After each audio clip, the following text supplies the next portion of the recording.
Welcome back to Good News, Bad News, the Libertarian Christian Institute Roundtable, where we travel around the world in our brains and discuss things that are going on around the world.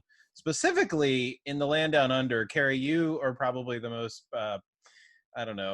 qualified person to talk about what's going on in Melbourne because you. Why is she qualified? She's qualified because she almost went there. I almost went there. I almost went there. Almost went to Australia for a conference, and COVID shut her down. Oh, yes, so By that logic, I'm much more qualified. Yeah. yes. What's going on in Melbourne? It has to do with people being upset and selfish or something. Yes, there are some people who do not like this isolation. Apparently they're actually only allowed to be out for an hour a day, and like they've got some pretty heavy duty restrictions. Whoa. Anyways, there's been a lot of people trying to organize peaceful protests, and not only did that ruffle some feathers with the police there in Melbourne, they actually started arresting people who were posting positively about protesting, including one pregnant woman. And there was also another guy, I don't think I caught his name, but the arrests were pretty the pregnant woman, they weren't very heavy-handed with her, aside from actually I've seen the video. It was very polite, but still rather dystopian. Yeah, no, it was really weird because she kept on. People are posting on social media that they're in favor of the protest. Yeah, and so those people are getting arrested. Yeah, well, this woman in particular, there we go. We have a screenshot. This woman in particular had made a Facebook event and was promoting it. And so she was charged with incitement to protest. Oh my gosh. That was the charge, incitement to protest. And she was like, what? This is illegal. I didn't even realize, isn't this free speech? And, when she was trying to get answers from the cops who were there, all they were doing was reading the Australian equivalent of our Miranda rights. So at any rate, she was eventually released, and the news reporters were asking her whether she was going to go ahead and go forward with the protest, and she was like, "No, I'm too scared." Then Anyways, they won. That's intimidation tactics. They won. Yeah. Yeah. There was another man who had been posting videos, explaining, okay, guys, this is their plan. They being the police, they're going to be blocking off roads and doing this and that and another. So this is what you should do. And you should be, as compliant with all of these rules as possible while still protesting. And so the police showed up at his door that morning, and he apparently had a balcony outside of his window. And so he was able to video record down. It was probably one of the more funnier arrests ever. Yeah, it was. It was, yeah. But they even got a Monty Python sketch unto itself. What are you doing here? Yes. We're here to arrest you. I don't want to go. Yeah. I don't want to go.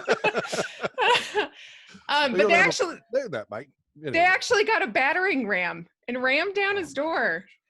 So anyways, then they did actually have a protest today, and they were blocking off, the cops had blocked off the highways, all the roads into, wherever it was that there was some monument or building that they were all going to protest at. I forget what it was called. But the people who showed up at the protest walked all the way there and just totally surprised the cops. But they had their cops there in riot gear. It was really strange because I've never seen Australian police in riot gear. They're kind of like the UK police. They're, they've got their more genteel. Yeah.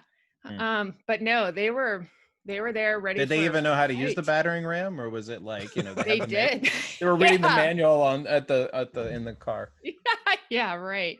No, I mean, man. here's the thing, though. Aussies can be rather physical and rather intrusive, and definitely know how to get their way, but they just do it in a way that is so communicative that you know exactly what they're going to do either just before or as they're doing it. So it's like, sir, I'm going to arrest you and I'm going to punch you in the face, and there you are, you're wrecking the car. All right, now we're going to go to the jailhouse and you're going to see the prime minister kiss his boot.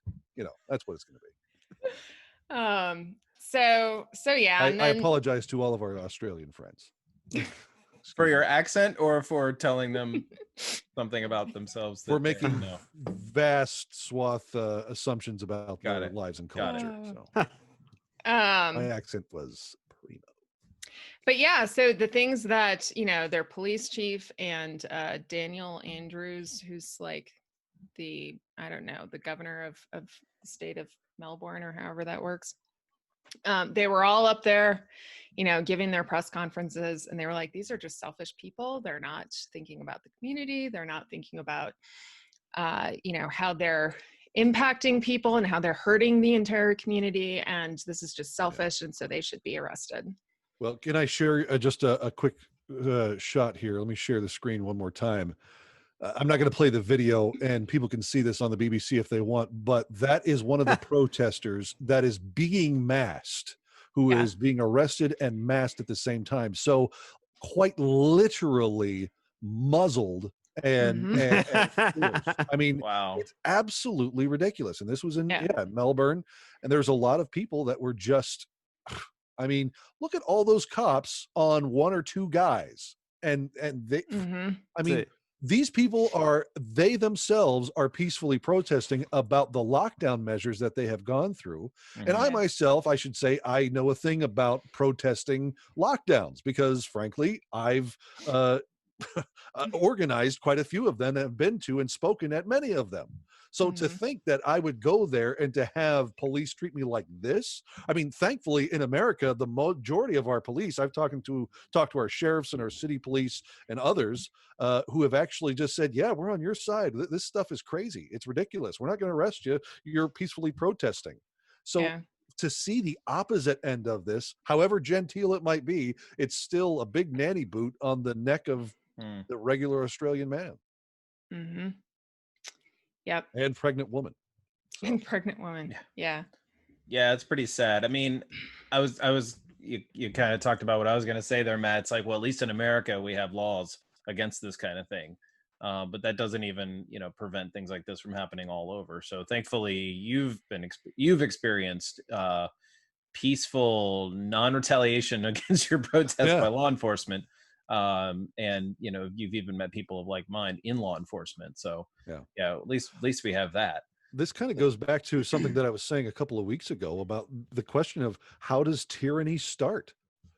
Because you're starting to see a fuller fruit of that tyranny. It doesn't start in this measure. It starts in maybe we take away your guns. Maybe you just put on a mask. Maybe you just stay in your house.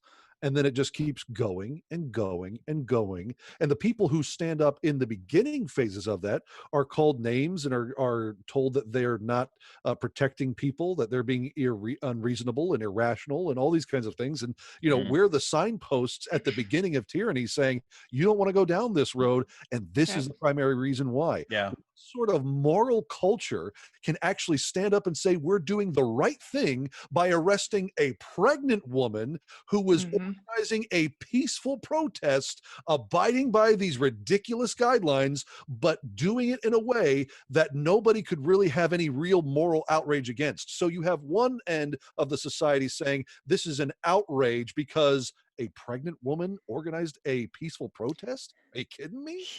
Yeah.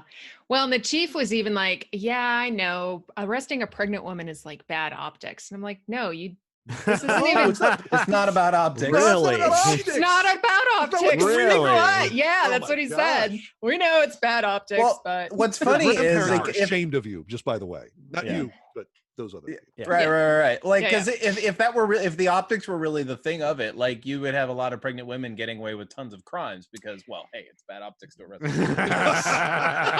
Very good, Doug. Very good. Excellent. You know where Sinking you Titanic. Women and children and pregnant ladies first, unless they're organizing peaceful protests against the lockdown measures of the Titanic. In which case, keep them in their rooms. Okay. With masks on. Yeah. Again, yeah. accents. Well, You know, hey, it's- she's just It's worth observing that there's like this little dichotomy here between, you know, when something goes from being recommended because it's it's persuadably good. Yeah. Like I mean, I've always been against the idea of lockdowns, but there is a logic behind reducing, like a form of physical distancing. There's a logic for that, and there's a logic to when masks can work and potentially when they're less effective. But when it graduates from, hey, here's the reasons why this is good, and here's why we're going to recommend them, to, okay, we're going to make believe for a second that, you know, the virus is going to be just fine if we tackle you all for not adhering to exactly our measures. Yeah. which is striking in that, you know, it's like, their optics were great there, and then like, all their cops right there just definitely masked up and all that. It's a good thing. It's a good thing that the virus is aware of when law enforcement needs to do its thing. Yes. the virus. The virus steps back. Yeah, that's a good point, Norman, because a lot of the times, especially with these state measures, they're acting as if the virus is an outside objective third-party entity that can approve or disapprove of all of their actions. At any rate, I guess the point is ultimately, like, you lose all measure of being able to rationally act with other people when you abandon means of persuasion in order to do these things. And I've written before that, you know, there's in our literature that of libertarian literature surrounding things like anarcho-capitalism and whatnot, there's this fear that a lot of non-libertarians have, is like, oh, well, it's just going to be chaotic. But I would venture to argue that when you have a society that's organized and predicated around the threat of force for whatever, you know, means that are necessary in order to get something done or whatever, that is actually living in chaos, because you have no recourse at that point to, well, if I disagree, am I just going to get shot? You know? So, like, who's the chaos now? Yeah. And good point. That's I think a message that is long overdue for us as libertarians to deliver to our not less libertarian comrades, if you will. Well, we've been talking about, and people have been talking about this, you know, ever since the lockdowns first started happening, is that they're unconstitutional, they're against the law. Executive orders themselves aren't laws. And so, I mean, I think you're right, Norm. This is the chaos and lawlessness. Yeah. You know, anarchy is the chaos and lawlessness. This is right here. Lawlessness can happen from the state itself. Exactly. And in fact, that's exactly what the Bible says. Noted. Okay. Because think about that for a second, right? Who are the ones who are called lawless in the Bible? I'm going to drop your mic there, Doug, because that was fantastic. Just pulled off my headpiece here. There you go. That's good. Yeah. No, that was very good. Very good. Who are the lawless ones in the Bible? It's those who act in tyranny like that. You know, the kings are called lawless. It's doing right in their own eyes. That's right. That's if right. only there was a way. If maybe there were verses written about this. Well, I was going a completely different direction. We're segueing. We're segueing. Oh no. Okay. If only there was a way for those in power to sort of like control what the people want and how they feel. It's like, I mean, I think someone wrote about this. And nobody's selfish. It's all just good. There's no pain. That's right. Man, what's that book called? Brave. Help me out. Brave New World. Yes. Brave New World. All right, I was faking that I didn't know what I was talking about, but yes. Of course. Yeah. So you didn't? What? Have some soma. I fooled you. Yes, have some soma. Click, click. Click, click. We should just Okay, but what's this big deal? You guys keep talking about this. I have no idea why Yeah. I should be interested in this Why anymore. should I So- care? why should I you care? Well, so the book was written in 1932, so it was like Mhm. forever ago. And so there's a new television show out on Oh. Peacock, which is a streaming service offered by NBC now. And you can watch like the first 2 episodes for free, and then you pay per month like every other streaming service. Was it written in the States? I believe Is it- it was. is I it believe it It's was. Aldous Yeah, Huxley. So yeah, Yeah. So like Yes. during the throes of the Great Depression, yeah. this book comes out. You know what? I don't know if. Wow, I'm showing my ignorance here. I don't know if Huxley was American or not. He was British. Yeah. Well, they it had takes their own place. depression. Okay, so and then He was- it takes place in New London. So I'm assuming. Yeah, it's New London, but it's sort of in the context of, Henry Ford and the creation of the, automobile and the industrial Mhm. era. So, American history has something to do with it as well. But yeah, I think the setting is more London. In fact, so you have New London, which is a perfect society. It's a utopia, right? And so everybody's happy. There's no violence. You have, well, you have access to anything that makes you happy, right? You know your place. There's a caste system that's actually genetically determined. Nobody has any mothers anymore. Nobody has any mothers. Monogamy is outlawed. And Oh. the ideas of those things are actually considered savage and archaic. And so there is a place called the Savage Lands where you can, now in the book, it's a little bit different. The Savage Lands are basically where Indians live, Native Americans live. So, and I'm pretty sure it was New Mexico where the Savage Lands were. I'm almost certain that it was. Yeah. Rolling around in green chilies. That's right.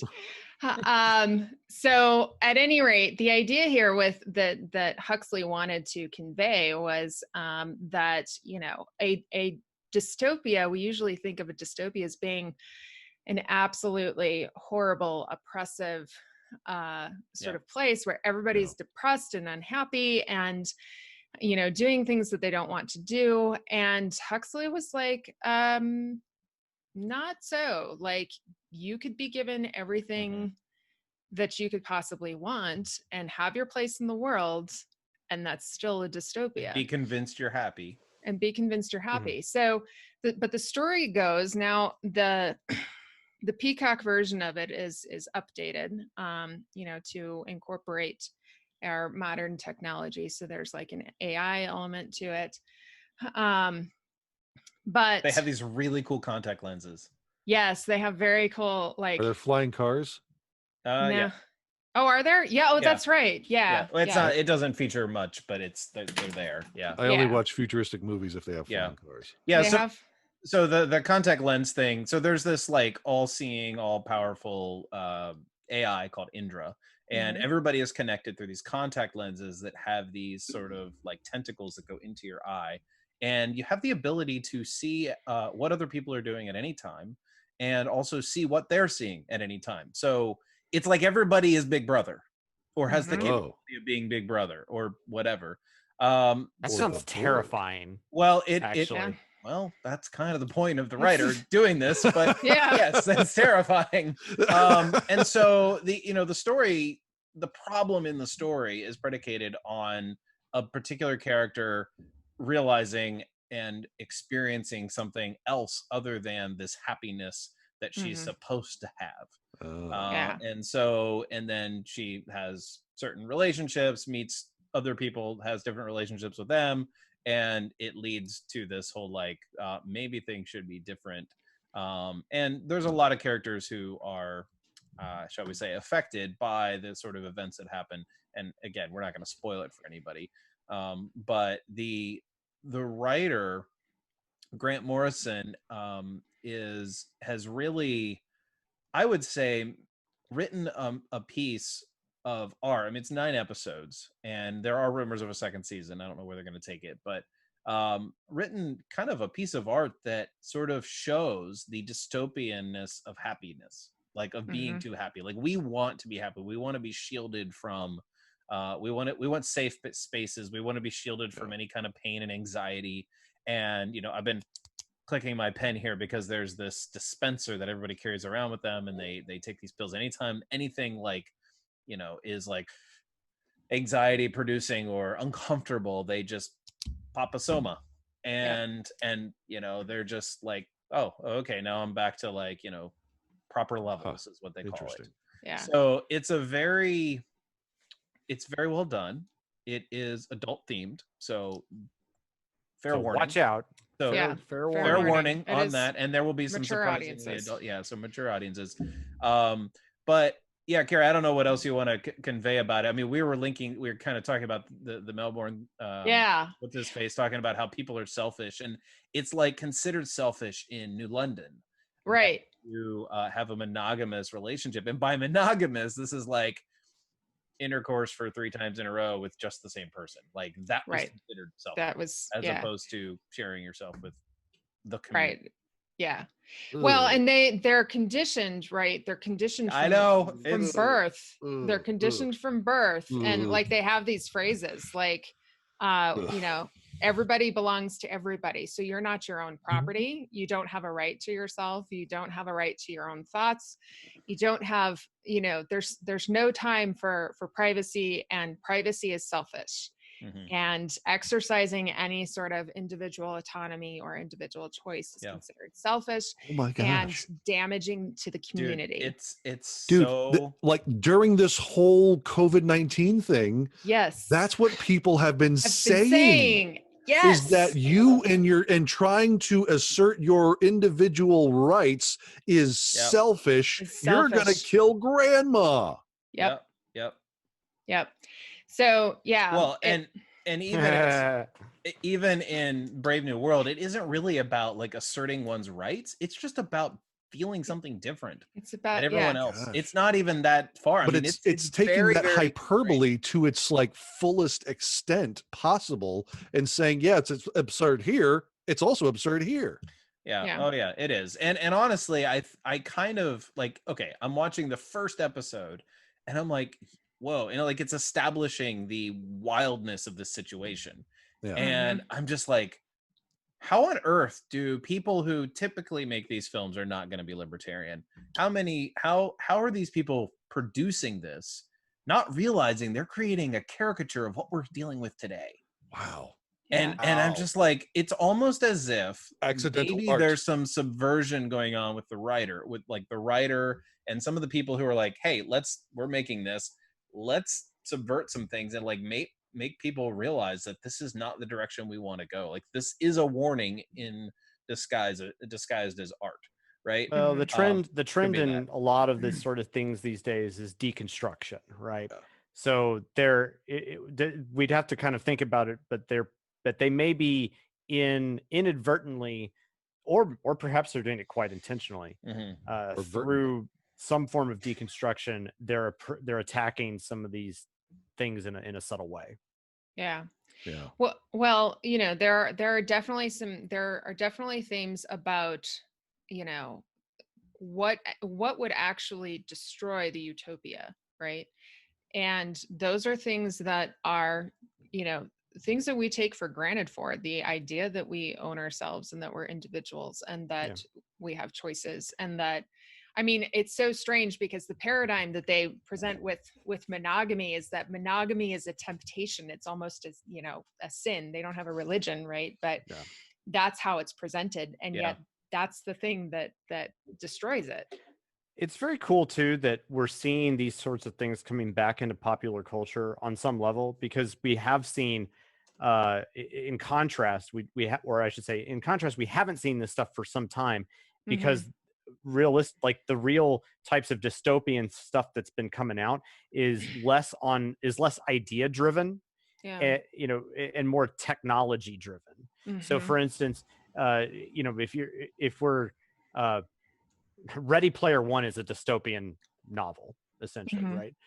But it doesn't have this type of idea at the center like even in Ready Player One with the kind of escapism in order to be happy. It's not really idea driven in the same way that something like a Brave New World or a 1984 is, or a variety of other. I mean, heck, even like actually a similar thing tonight to Brave New World is sort of going the opposite direction was Equilibrium, and I mean it was like 2000 or 2002, which is a terrific movie, and it's PG-13 I think, but whatever. Anyway, it's a great movie, but goes in a slightly different direction. Instead of trying to push people toward feeling a particular way all the time, it says we're going to eliminate feeling altogether, and that's how we are going to control the society. And so those sorts of idea driven dystopias are very interesting to me from an artistic point of view, and just from a playing with ideas point of view. And I'm glad to see that at least that's coming back in vogue. Yeah. Hey, I do want to point out, because we've already mentioned that and even the original book, Brave New World, was pretty, it's for mature audiences. Still is.